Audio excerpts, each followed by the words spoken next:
Hey guys, welcome to Boxing Squared for boxing news and views from around the internet. And another heavyweight news mashup video today, starting with the IBF mandatory challenger, Kubrat Pulev. So see here on screen, this is from his personal website, KubratPulev.com. The IBF mandatory challenger Pulev taunting his likely next opponent, Anthony Joshua. Joshua and Pulev are currently in negotiations.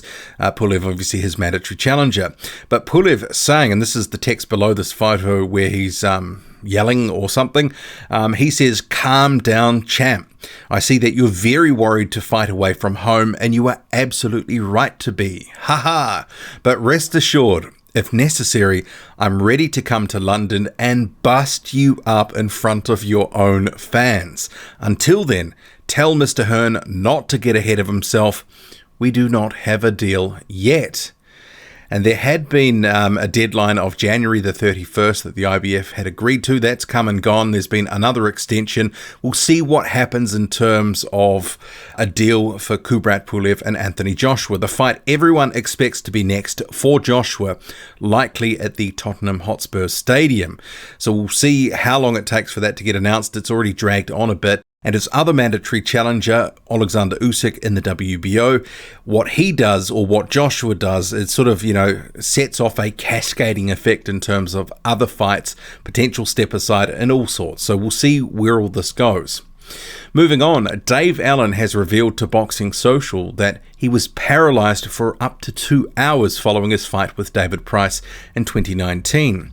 In that fight, Dave Allen took a lot of punishment, and afterwards, it was called off in the 10th round, he was taken to hospital, and he's told Boxing Social between 40 minutes and 2 hours he was completely paralysed, couldn't move, but ultimately he did come right. But ahead of this fight against Dorian Darch, which is on the Brook undercard, Dave Allen also revealed he hasn't been able to spar. And it's not because he didn't want to, although Dave Allen has been a notorious slack trainer. It's because he's been trying to get medical clearances from all over the place for all manner of things, eyes, brain, all sorts of scans. And because things were coming down to the wire to get all the clearances signed off for this card, he didn't spar because he thought he may need another scan, so he sort of held that in reserve. But even in spite of this, he says that Dorian Darch is an easy touch. Manuk Akopyan of the LA Times is reporting that the viewership numbers for the Wilder Fury 2 promotions during the Super Bowl were 331 million viewers across 9 spots and segments that they aired to promote the pay-per-view fight. And he says that's an unprecedented amount of promotion for a boxing event. We'll just open up this graphic here, so see here on screen.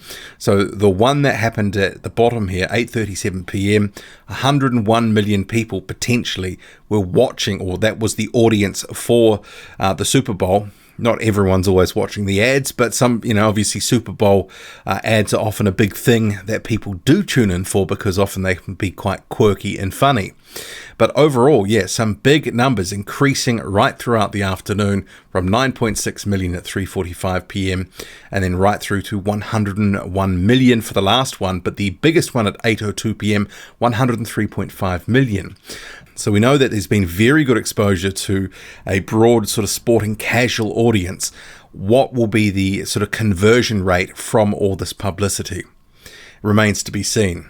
Meanwhile, ESPN is reporting that the Deontay Wilder and Tyson Fury Heavyweight World Championship rematch on February 22 from the MGM Grand in Las Vegas will be shown in more than 450 movie theaters across the United States through a distribution deal with Fathom Events. Promoter Eddie Hearn has told IFL TV that an Oleksandr Usyk and Derek Chisora fight may happen a couple of weeks later than originally planned. He says it appears that the fight will now likely happen in April, with Dillian Whyte vs Alexander Povetkin in May and Anthony Joshua vs Kubrat Pulev in June, but nothing is definitive at the moment. But Bob Arum, the top-ranked promoter who co-promotes Kubrat Pulev and also Tyson Fury, He believes that his two fighters will end up fighting for the undisputed fight. So of Wilder, if he loses, Bob Arum says the contract now says that the loser of the fight can demand a third fight, but he has to take 40%. The winner of the second fight gets 60%, but it's up to the loser to pull the plug for the rematch.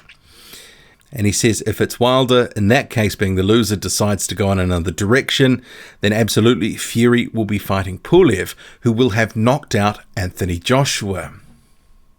And Arum has also told ESPN that a deal to get Tony Yoka on the books is almost a done deal. So this has been floating around for a few weeks now. But Dan Raphael reports Top Rank chairman Bob Arum told ESPN he is down the home stretch to finalise a deal to co-promote 2016 French Olympic super heavyweight gold medalist Tony Yoka, one of boxing's best prospects. Arum says we'll be announcing his debut in the United States soon. And rounding out this heavyweight news mashup video, Carlos Takam says he can't wait to get his 2020 underway.